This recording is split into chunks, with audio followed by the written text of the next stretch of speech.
Good morning, students. Today we are going to discuss solid state micro device Maser. It is also categorized among quantum electronic devices. Now, Maser stands for microwave amplification by stimulated emission of the radiation. Just like laser, these are this is also an example of stimulated emission device. These can be analyzed only by quantum electronics and statistical mechanics rather than by the classical mechanics. These type of devices are highly directional, coherent power devices with extremely low noise figure. Hence, these are used for generation and amplification of radiation and find application in military, medicine, communication, space exploration, etc. Maser is a new approach for conversion of atomic energy into electromagnetic energy and hence also termed as molecular amplification by stimulated emission of radiation. Certain material have atomic systems that can be made to resonate magnetically with frequencies that are function of their atomic structure and amplitudes of the applied magnetic fields. So we can say a maser is a device that produces coherent electromagnetic waves through amplification by stimulated emission. The maser is based on principle of stimulated emission proposed by Albert Einstein in 1917. The first papers about maser were published in 1954 as a result of investigation carried out simultaneously and independently by Charles Townes and co-workers at Columbia University in New York and by Dr. Basov and Dr. Prokhorov at Lebedev Institute in Moscow. All three of these gentlemen received the Nobel Prize in 1964 for their contribution to the science. Now, when we discuss about the principle of maser, it is the stimulated emission. As per the atomic theory, electrons exist at various energy levels corresponding to different orbits. They occupy lower energy level at extremely low temperatures. By providing additional energy, the electrons can be raised or stimulated from this energy level. Quantum theory says that the specific amount of energy or quantum that can be provided, the necessary energy for raising the level of electron is given by wave mechanics equation, which we already know that E equals to h into lambda, where E is the energy difference in joules, h is the Planck's constant, and gamma is the frequency of the impinging light particle or the photon. The atom having been excited by absorption of quantum can remain in the excited state maybe for a few microseconds or more, likely to remit the energy at the same frequency as the received energy and return to the lowest energy state or the ground state. Re-emission of energy is stimulated at the expense of absorption of energy by structures or cavities tuned to the frequency. The energy can be supplied to the atom at such a frequency that it is raised to an energy level higher than the ground level and not merely to the next higher energy level. This is called pumping the atom into the top energy level. We can make the atom emit energy at a frequency corresponding to the difference between top level and an intermediate level between top and ground levels. Also, pumping is done at a frequency corresponding to the energy difference between the ground and the top energy levels. Re-emission of energy is stimulated at the desired frequency and the signal at this frequency is thus amplified. It may be noted that practically no noise is added to the amplified signal as there is no resistance involved and no electron stream to produce short noise. Energy re-emission is at micro frequency and re-emission frequencies depend upon the energy level available in the atoms. Now, before defining the stimulated emission, let us discuss some familiar terms that are absorption, spontaneous emission, radiation, which are related to the measures. Now, when we say absorption, according to the quantum mechanics, absorption of photon by atom occurs only if wavelength of the photon is just like the right size, say of wavelength 1. If it is, the atom will absorb it, means photon vanishes and go to a higher energy state. In physics, this process is called absorption. Now next is spontaneous emission. Atoms don't like to stay in higher energy state. So after absorbing a photon and going to a higher energy state, they will move of their own accord to a lower energy state, emitting a photon in this process. This is called spontaneous emission because no outside influence triggers the emission.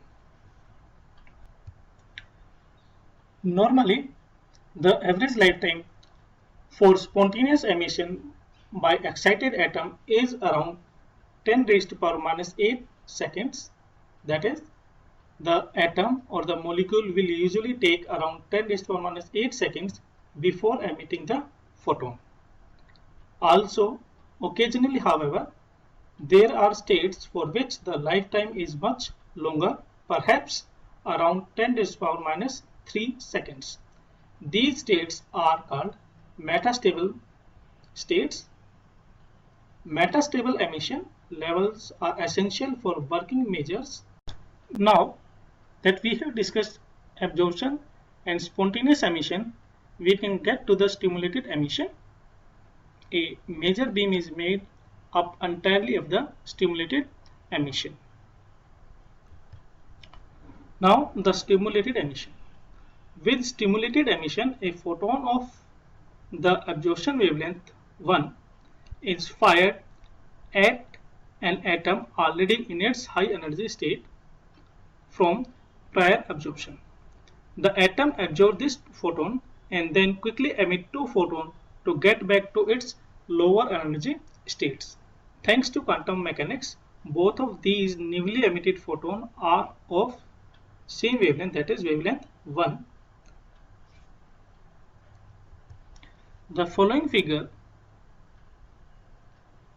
displays this concept in detail. Now here, in each frame, a molecule in the upper level of the major transition, that is in the high energy state or the excited state, is indicated by a large red circle. These red circles shows the high energy state or the excited state,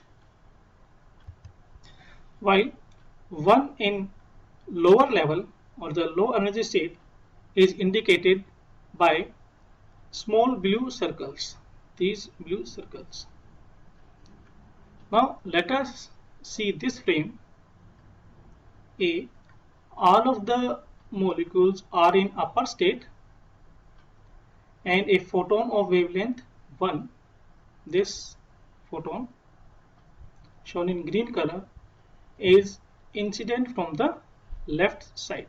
So these are all in excited state or high energy state, and these are incident by a photon of wavelength 1. Now see in this B picture, the photon 1 stimulates emission from the first molecule, this molecule. So there are now two photons, one for this, another is this, of wavelength 1 and are in phase. Now let us see this third picture, C picture. These photons stimulate emission from the next two molecule, these two molecules, resulting in 4 photons of wavelength 1. These are these 4 photons, 1, 2, 3 and 4. And in the next picture we can see the process continues with another doubling of numbers of the photon. So this figure shows the process of stimulated emission. So we can say basically a Mann-Made meter is a device that sets up a series of atoms or molecules and excites them to generate the chain reaction or amplification of photons. Metastable emission states make majors and lasers possible. To get the proper wavelength to generate the chain reaction, the first electricity or another energy source is pumped into the chamber filled with particular atoms or molecules.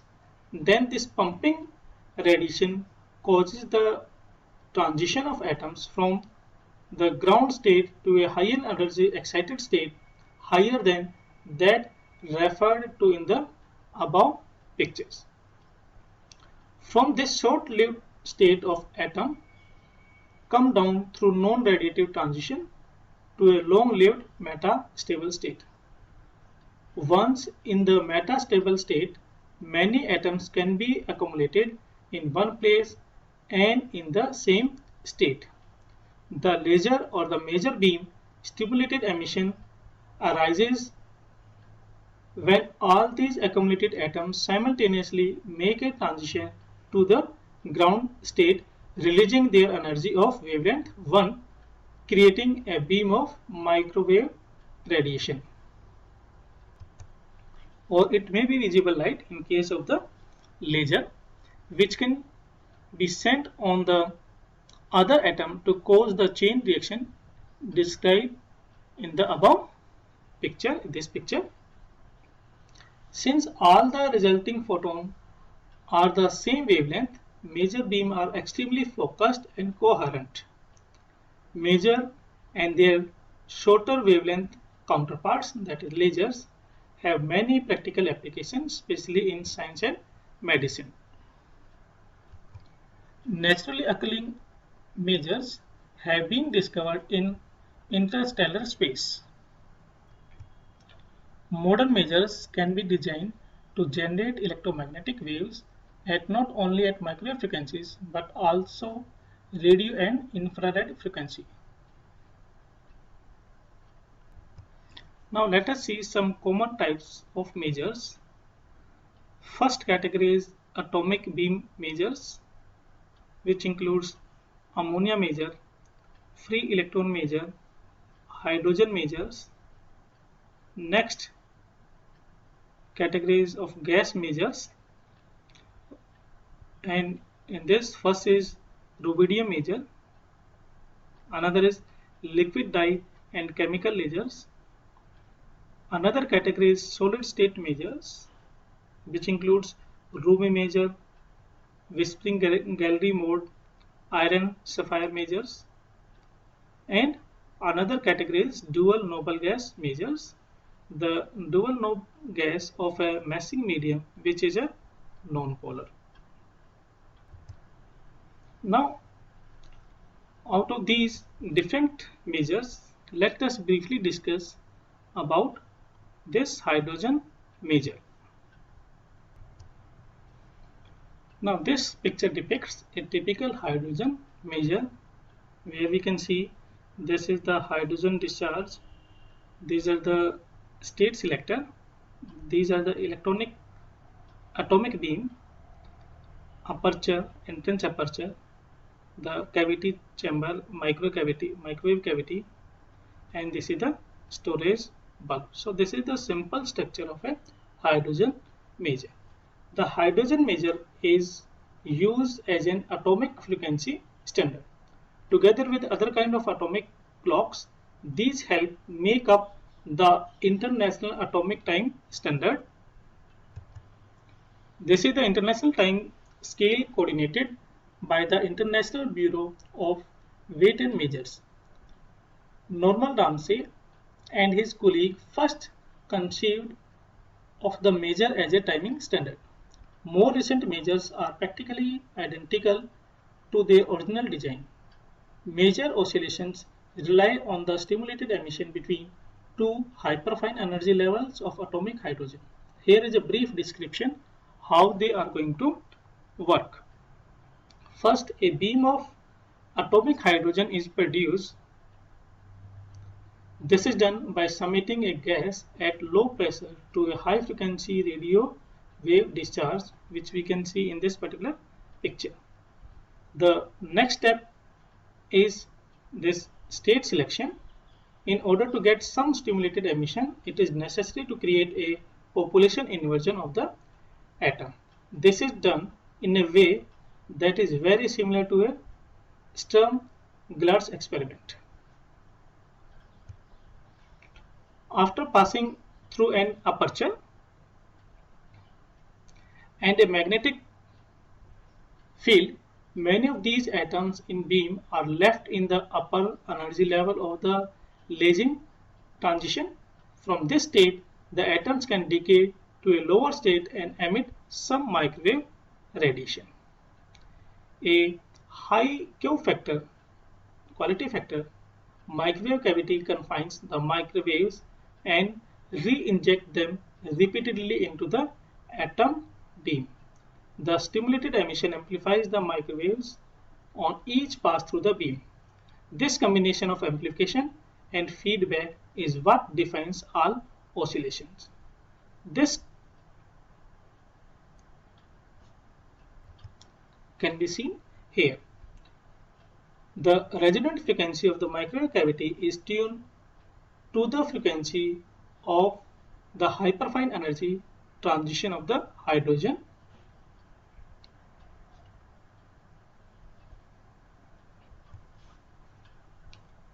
Now a small fraction of signal in the microwave cavity is coupled into a coaxial cable and then sent to a coherent radio receiver. The microwave signal coming out of the measure is very weak. That is only of few picowatt. The frequency of the signal is fixed and that is extremely stable. The coherent receiver is used to amplify the signal and change the frequency. This is done using a series of phase-locked loops and a high-performance quasi oscillator. So this is how the hydrogen measure works. Now before going to our next part of the lecture, let us see some materials who show this type of nature. Materials that are capable of being stimulated into radiating at the frequency and also amplify at low noise include gas ammonia, hydrogen, cesium and ruby measures, etc. Ammonia has only one frequency of re-emission. Also the operating frequency with ammonia, hydrogen and cesium cannot be varied. Major materials which is more amenable is ruby crystalline form of aluminum silica Al2O3. It is slightly doped with chromium to make it paramagnetic. It has 3 energy levels. Due to the presence of unpaired electron spins, they can be aligned with a DC magnetic field, a property which allows tuning facilities to different frequencies in the re-radiation process. However, solid major materials is preferred as it is easier to practically construct a generator. A surge is on for a solid measure. Cooling a measure has effect of reducing the noise level. That is, noise figure is improved. However, at room temperatures, measure amplifiers has noise figure poorer than the parametric amplifier. And when we say about Ruby measure, the Ruby measure is on inductively coupled unit in a cavity resonator. The pump's excitation is provided by a transient or any other form of excitation which will stabilize into vibration at microwave frequencies by the Q of the resonator. Induced transition take place at frequency of the resonator and microwave energy can be trapped off by loop coupling magnetically into a coaxial cable. The gain bandwidth product of such an amplifier is about 35 MHz. That is, it has a lesser bandwidth of around 1.5 MHz at 1.5 GHz with limited gain. Further increase in bandwidth would reduce the gain to even less than unity. By using the traveling wave Ruby structure instead of cavity, the bandwidth can be also increased. So this is some little information about the Ruby measure. Now let us discuss some development which have taken place in 21st century.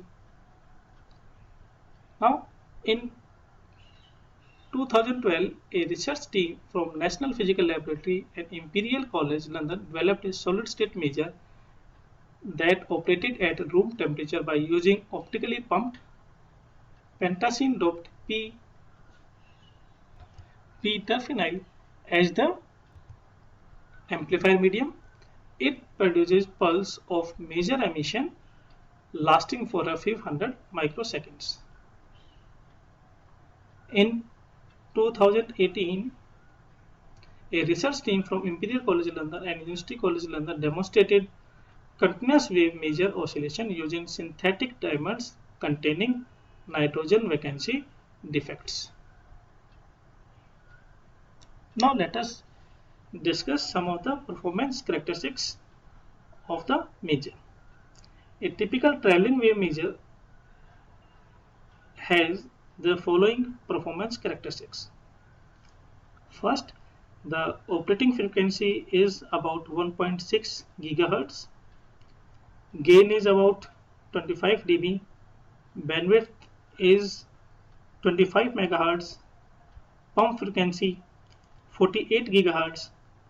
Pump power 140 milliwatt for continuous wave. Noise figure is better than 0.3 dB.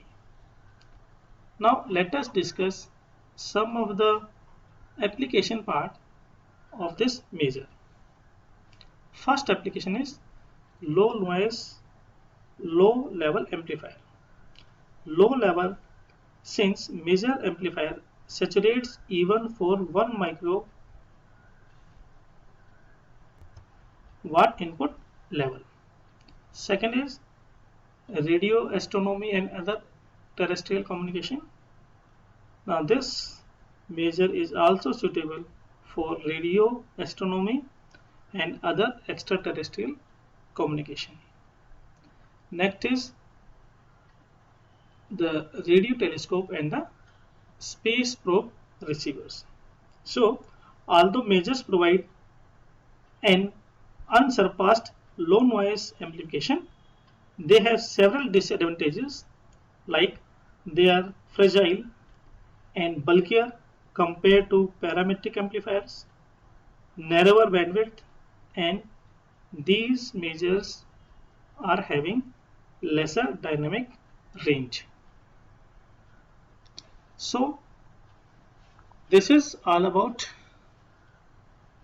measures in which we have studied the basic working principle of a measure,